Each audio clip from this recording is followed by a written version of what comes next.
Yeah, look, I'm starting with this incredible story that raises serious, pertinent questions about the safety and security of the Prime Minister, other leading figures, I also think ourselves as well, frankly. 5 Greenpeace protesters who scaled Rishi Sunak's home in Yorkshire have now been arrested. Campaigners were seen at Rishi Sunak's private home draping a massive oil-black piece of fabric over the roof.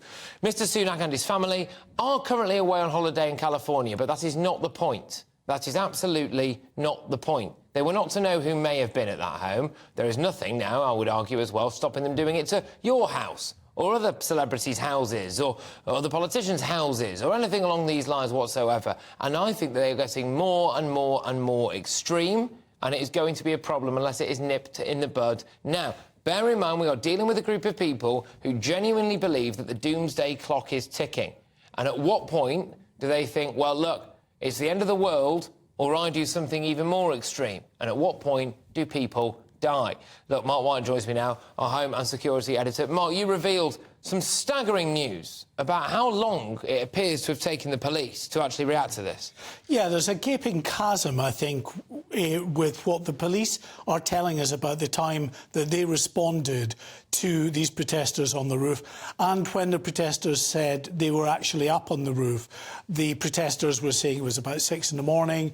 The police said they got a call to say protesters were on the roof about 8:06. So we called Greenpeace up just to try to clarify, thinking maybe they misspoke, misunderstood what their activists on the roof had told them. But they were absolutely insistent, very clear on this. 6:05, they got onto that building. 6:05.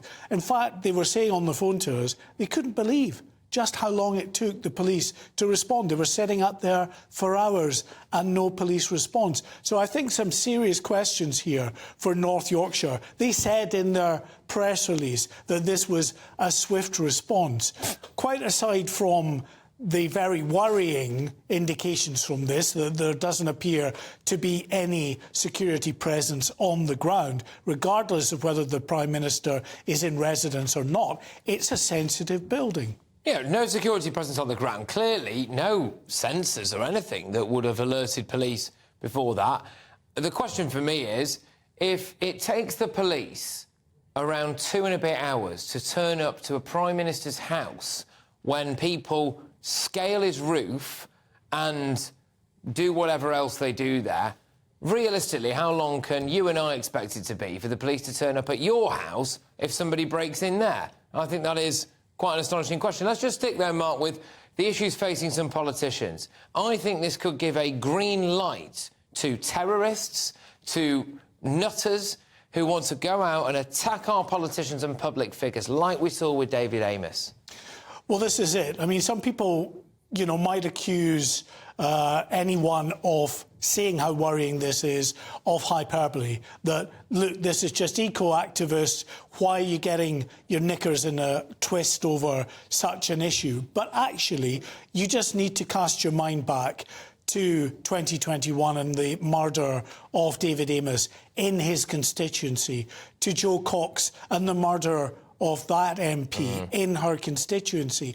MPs are very vulnerable back in their constituency at the best of times. And these are ordinary MPs. When you have a Prime Minister, the most senior politician in the land, you expect that there is a very high degree of protection that that Prime Minister should enjoy for him, his family and his property all of the time while he's in office, and even potentially afterwards, because we know the risks are out there. We know there are individuals who want to do our senior politicians harm. But look at the trajectory of this. You know, we started out with your classic eco-activist maybe digging a hole or digging a tunnel somewhere. You had your swampies of this world, didn't you? And then it's escalated. Then, you know, Extinction Rebellion were bringing London to a standstill. Then it's moved into the realms of criminal damage from some of the other eco-activists. Then Just Stop Oil have stopped pregnant women from getting to hospitals, stopping ambulances, stopping all sorts of stuff.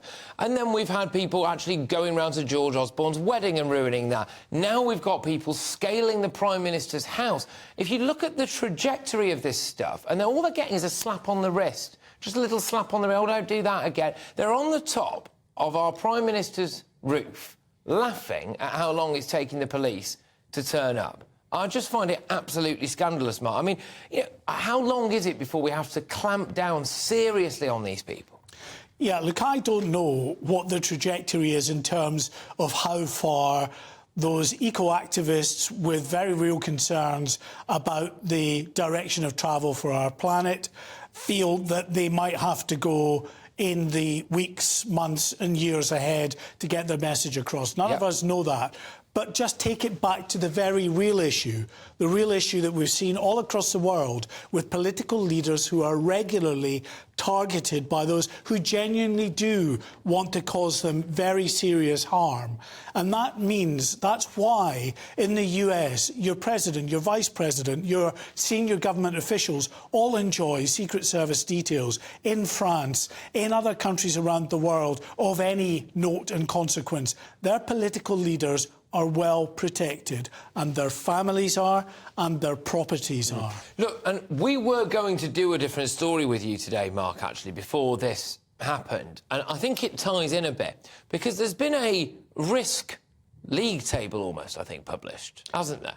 Yeah, that's the National Risk Register, which talks about the threats, and clearly chief among them is the threat of terrorism, which still exists, with an ever-increasing array of actors who might actually want to cause some kind of very significant incident for their own aims. Not just that, but also with the onset of advances in technology, you've got threats coming from the cyber world, threats to our undersea cables. There's a myriad of threats out there.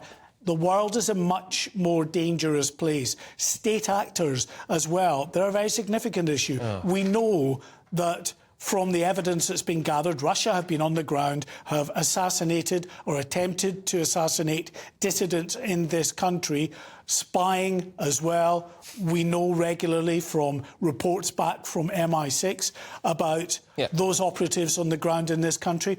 What if they wanted to get access to the likes of a Prime Minister's home that doesn't appear to enjoy much in the way of a level of security? Wait for him to go on holiday, climb over his fence and do whatever you want by the looks of things. But Mark, thank you very, very much. It's Mark White there, our Home and Security Editor. Joining me now is Norman Brennan, who was a police officer for 31 years. Norman, look, great to have you on the show. Firstly, a word on your quotes-unquote former colleagues. It does appear to have taken quite a long time for them to react to this. Personally, I find it incredulous that 5 protesters can climb onto not a local councillor, not one of our 652 MPs, but our Prime Minister, the person that runs this country and represents this country, can climb up onto his roof and be there for a number of hours before the police arrive. Just imagine for a minute that they were terrorists and they broke into the premises and they planted a bomb, well-placed bomb. And at a later date, when Mr. Sunak returned, somebody on a motorbike or a van a mile away with binoculars saw that he was inside, detonated it and had it on their toes. I would like to think, and I'm sure it's the case, Mr. Sunak's close protection team do a sweep of the premises before he enters. But just imagine if they'd missed that. Somebody could have killed our Prime Minister, and I don't know what security's there, but you would have thought that there would have been CCTV, there would have been touch buttons around everywhere, and it would be monitored 24/7. Incredulous. Yeah, incredulous. And what you've said there is a situation that has actually happened before, I think, hasn't it, with the Brighton bombing? So it's not 100% beyond the realms of possibility that something like that could happen again. And it is going to increase the likes of terrorists or anyone who's that way inclined to go and do something like this. And, Norman, what should be done, though, now? Because will the police say, well, our hands are tied, we've turned up, we've talked them down, this is all that we can do. What more can the law do, do you think, to put people off doing these things? Because at the moment we have an incredibly arrogant group of swivel-eyed, kale-infused vegan eco-warriors who just think nothing now about ruining people's lives for their cause. Well, Patrick, just like most murders, shootings, stabbings in London, around Britain, in the aftermath, there will be a lot of police presence. So the police will have a van and officers all around that premises for the foreseeable future. It's a bit like, God forbid anything had happened, closing the gate after the horse has bolted. But there clearly needs to be a major overhaul of the Prime Minister and MPs' personal security. What I will say is this. I look at this country, it's lost, it's broken. Policing is not just broken, it's shattered. We've got people entering this country in their tens of thousands who we don't know who they are, where they've come from, and a group of terrorists could quite easily get in one of those boats, come over here and murder high-profile people. We don't know who they are. We've lost control of our streets. We've lost control of our country. And when I say we've lost control of our country, these groups, Patrick, Greenpeace, Stop the Oil, and all of the Extinction Rebellion, they are like domestic terrorists. They have taken over our streets. They're untouchable. They get arrested. They're released. They go back and do exactly the same as they did the day before.